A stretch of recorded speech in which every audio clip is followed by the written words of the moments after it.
नमस्कार दोस्तों, एक इलेक्ट्रिकल क्लासेस में आपका स्वागत है। मैं अरुण प्रजापत आपके लिए लाया हूँ वेल्डर ट्रेड की क्लासेस। जो भी आगामी परीक्षा आएंगी हम उनसे रिलेटेड क्वेश्चन को सॉल्व करेंगे। तो आज हम शुरू करते हैं अपनी पहली क्लास। तो पहली क्लास का पहला क्वेश्चन है, वेल्डर को स्वच्छ वातावरण देने के लिए का प्रयोग करना चाहिए। डीआरडीओ टेक्नीशियन बी में 2016 में पूछा गया क्वेश्चन है। पहला है वेल्डिंग चश्मा, बी है वेल्डिंग बोर्ड, सी है वेल्डिंग दस्ताने और डी है वेल्डिंग शील्ड। तो दोस्तों उसने कहा है वेल्डर को स्वच्छ वातावरण देने के लिए। क्या वेल्डिंग चश्मा स्वच्छ वातावरण देगा? नहीं। वेल्डिंग दस्ताने स्वच्छ वातावरण देंगे? नहीं। वेल्डिंग शील्ड स्वच्छ वातावरण देगी? नहीं।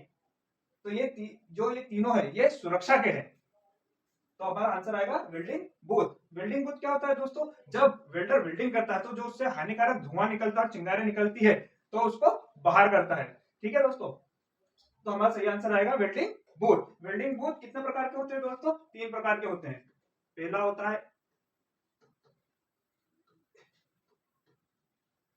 है स्थिर, दूसरा होता है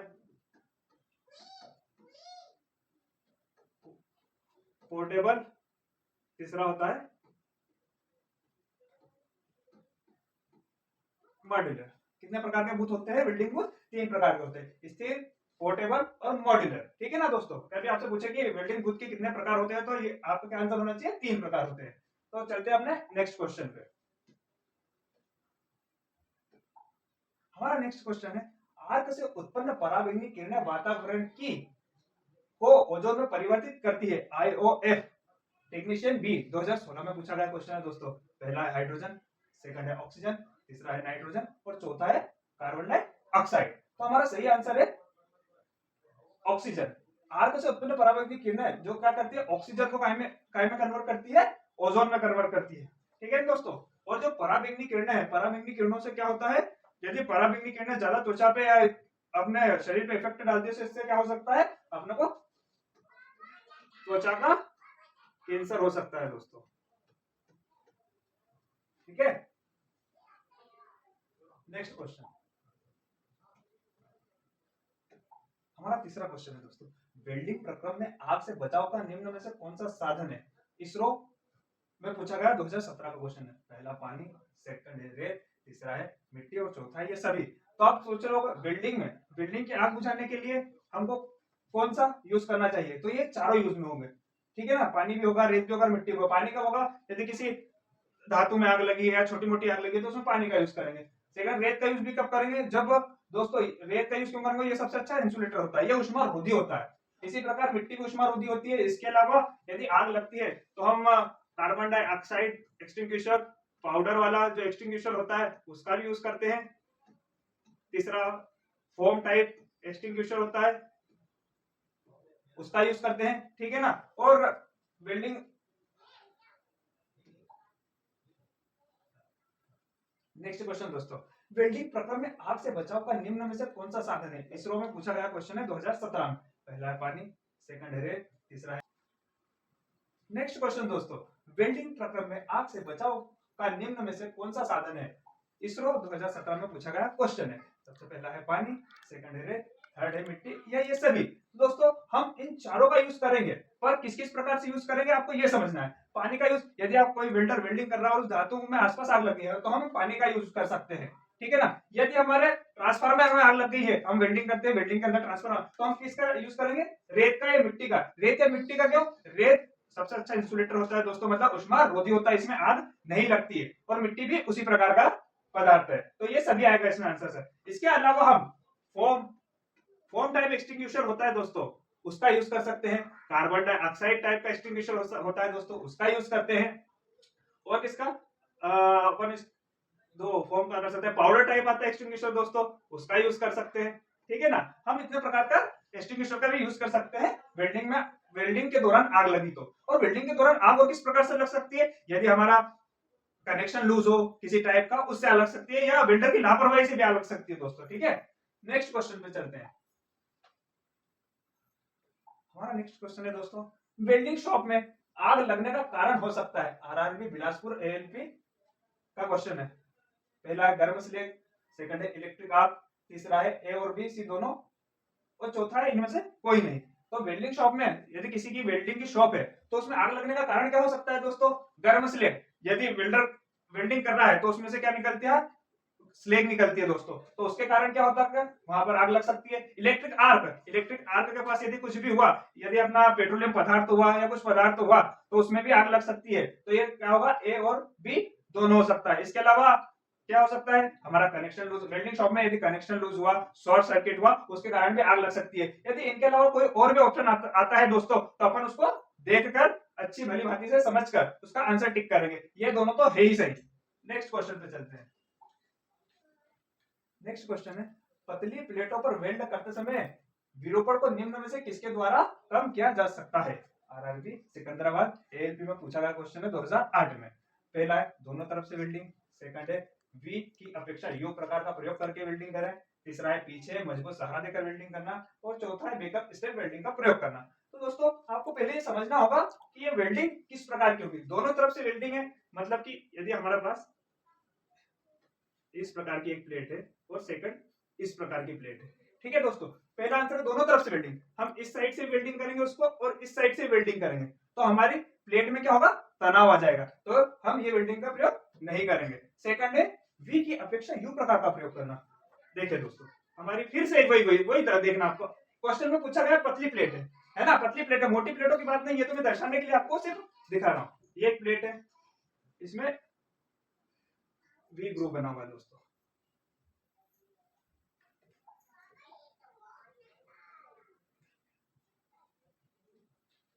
ऐसा वी ग्रुप बना हुआ है दोस्तों, ये वी ग्रुप बना हुआ है। अब वी ग्रुप की अपेक्षा हम यहाँ पर यू ग्रुप बना दे, मतलब इस प्रकार की प्लेट में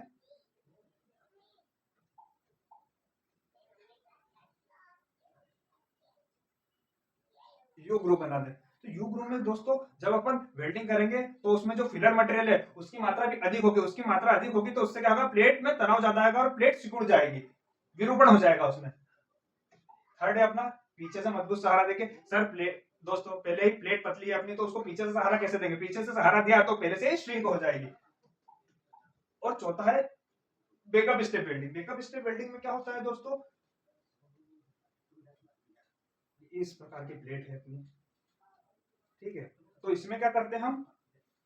वेल्डिंग जो रॉड है, वेल्डिंग की जो वो है, और जो फिलर मटेरियल रहता है उसको इधर से फ्लो करते हुए चलेंगे हम। बेकअप मतलब कि जो हमारी टॉर्च रहेगी वो इस साइड रहेगी और फिलर जो मटेरियल फिल करना है वो इस साइड चलेगा, तो इसको कहते हैं बेकअप वेल्डिंग। ठीक है दोस्तों, बेकअप वेल्डिंग मतलब अपना जो हाथ में टॉर्च है वो पीछे रहेगी और जो फिलर मटेरियल है वो आगे की तरफ चलेगा, तो टॉर्च पीछे मतलब बेकअप वेल्डिंग का प्रयोग करेंगे। इससे क्या होगा? हमारे प्लेटों में विरूपण सबसे कम होगा, होगा तो सही पर सबसे कम होगा। नेक्स्ट क्वेश्चन पे चलते हैं। नेक्स्ट क्वेश्चन है, वेल्डिंग उपकरण की ग्राउंड क्लैंपिंग जुड़ी होनी चाहिए। आरआरबी चेन्नई और बेंगलोर 2002 में पूछा गया क्वेश्चन है। कार्यखंड से, इलेक्ट्रिक होल्डर से, पृथ्वी से या फेस से। तो दोस्तों किससे जुड़ी होना चाहिए हमारा वेल्डिंग उपकरण का ग्राउंड क्लैंप? ग्राउंड क्लैंप मतलब होता है जनरल भाषा में अर्थ, अर्थ देना उसको कि इसमें अर्थ लगाना। तो किससे जुड़ा होता है? कार्यखंड से, ठीक है ना। ये इस प्रकार से जो इस प्रकार से होता है वो,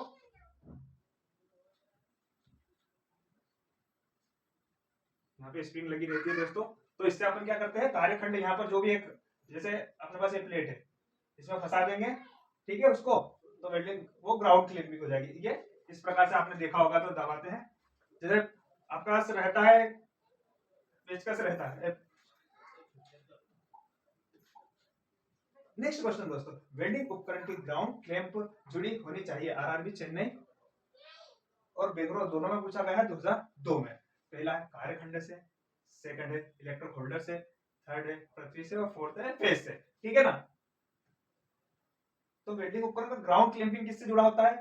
इलेक्ट्रिक होल्डर, जिससे वेल्डिंग करते हैं उसको बोलते हैं होल्डर, वो कार्यखंड से नहीं जुड़ा रहेगा। जब वेल्डिंग होगा तब कार्यखंड उस पर कार्य करेगा, तब वो इलेक्ट्रिक रॉड कार्यखंड पर कार्य करेगी। पृथ्वी से तो कोई नहीं, फेस से कोई मतलब ही नहीं है। यहाँ है फर्स्ट हमारा कार्यखंड से, मतलब कि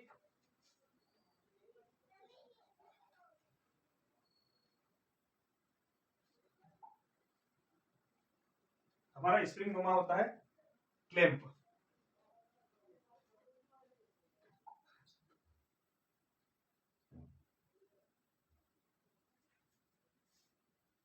ठीक है दोस्तों, इस प्रकार का यहाँ पर स्प्रिंग लगी रहती है। इससे हम जैसे एक प्लेट को वेल्डिंग करना है तो इसको अर्थ करना हो तो इससे कनेक्ट करेंगे, उसी का मतलब दिया है। वेल्डिंग ऊपर ग्राउंडिंग किससे करी जाती है, कार्यखंड से करी जाती है। ठीक है दोस्तों, अब नेक्स्ट क्वेश्चन दोस्तों, निम्न में से कितने वोल्ट से अधिक वोल्टता का अर्थ करने पर विद्युत संबंधित सभी सुरक्षा नियमों का पालन करना अनिवार्य है। फर्स्ट है 80 वोल्ट, सेकंड है 60 वोल्ट, सी है 40 वोल्ट, डी है 20 वोल्ट। यूपीएसएससी ट्यूबवेल ऑपरेटर 2018 का क्वेश्चन है दोस्तों। तो कितने वोल्ट से अधिक कि अपने को अर्थ करना पड़ेगा, तो इसका सही आंसर है दोस्तों 60 वोल्ट।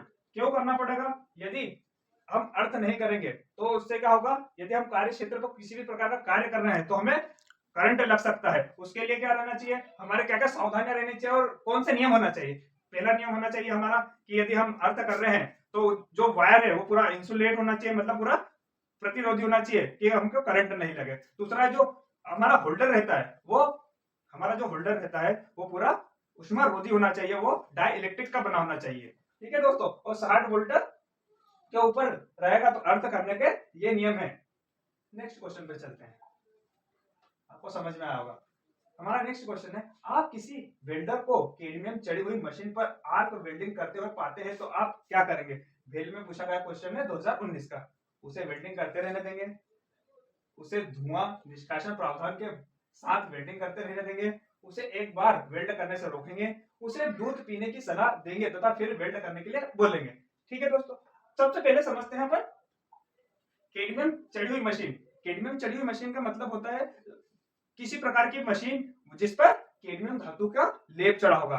क्यों चढ़ा होगा कैडमियम धातु का लेप, क्योंकि ये होती है अपने जंग प्रतिरोधी होती है, संक्षारण से प्रतिरोधी होती है। तो इससे क्या रहेगा, ये चढ़ी रहेगी उस पर, तो उसको क्या बोलते हैं, कैडमियम चढ़ी हुई मशीन। उस पर आर्क वेल्डिंग करना वेल्डर करेगा तो हम उसको एक बार वेल्डिंग करने से रोकेंगे। यदि ऐसा क्यों करेंगे, यदि वह कैडमियम चढ़ी हुई मशीन पर वेल्डिंग करेगा और यदि वो थोड़े समय ज्यादा तक करता है तो उसे क्या हो जाता है, मेटल फीवर दोस्तों,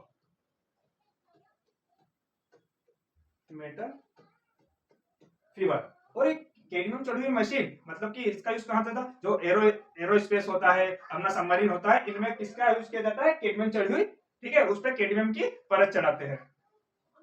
और यदि वेल्डर इस पर ज्यादा समय तक वेल्डिंग करता है तो उसे क्या हो जाता है, मेटल फीवर हो जाता है। क्योंकि जब इस चीज पर वेल्डिंग करता है तो उससे क्या, पराबैंगनी किरणें और इंफ्रारेड रेस निकलती है जो कि आंखों से दिखाई नहीं देती, और जब ज्यादा अपने सांस के थ्रू बॉडी में जाती है उससे त्वचा का कैंसर और फेफड़े खराब हो सकते हैं। ठीक है, इसलिए उसको करने से रोकना चाहिए। नेक्स्ट क्वेश्चन है हमारा, ऑक्सीजन और एसिटिलीन सिलेंडरों का होना चाहिए। आरआरबी रांची एलपी 2005 में पूछा गया है क्वेश्चन। पहला है, जब उपयोग में ना हो तो ढक्कन बंद होना चाहिए। सेकंड है, उनके उपयोग के समय हमेशा सीधा रखना चाहिए। रेगुलेटर ऑन करने के बाद फटने से रोकने के पर्याप्त उपाय करने चाहिए, या उपरोक्त सभी। तो दोस्तों, जब उपयोग में ना हो तो हमें सीधी सी बात है कि उनको बंद करके ही रखना चाहिए। उनके उपयोग के समय हमें उनको हमेशा सीधा रखना चाहिए, ना कि टेढ़ा रखना चाहिए। टेढ़ा रखेंगे तो उसका फटने का डर रहता है। रेगुलेटर ऑन करने के बाद फटने से रोकने के पर्याप्त उपाय। बाय चांस अपने से बाय मिस्टेक फट भी गया या कुछ हो गया तो उसके लिए पहले से अपने को सावधानियां रखनी पड़ेगी, या हमको उनका उपाय पता होना चाहिए कि यदि ऐसा कुछ दुर्घटना होती है या कुछ ऐसा होता है तो हमें क्या क्या उपाय करना चाहिए। तो इसका सही आंसर क्या होगा, उपरोक्त सभी। अब मैं आपको बता दें, ऑक्सीजन का जो सिलेंडर होता है वेल्डिंग में, O2 जिसको O2 सिलेंडर भी बोला जाता है, तो उसका रंग कैसा रहता है, उसका रंग रहता है दोस्तों काला या नीला। और उसी के साथ सेकंड है एसिटिलीन।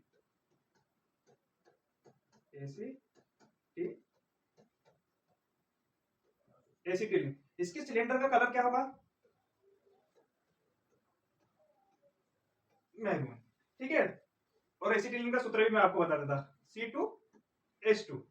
ठीक है दोस्तों, यदि आपसे कभी पूछा भी गया है कि एसिटिलीन गैस जो रहती है उसके सिलेंडर का कलर कौन सा होता है, तो मैरून, और उसका सूत्र क्या था, C2H2।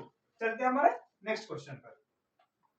हमारा नेक्स्ट क्वेश्चन है, क्या वेल्डिंग के समय नायलॉन के कपड़े पहनना उपयुक्त है। आरआरबी रांची में पूछा गया क्वेश्चन है। पहला है, नहीं, क्योंकि पसीना ज्यादा आता है।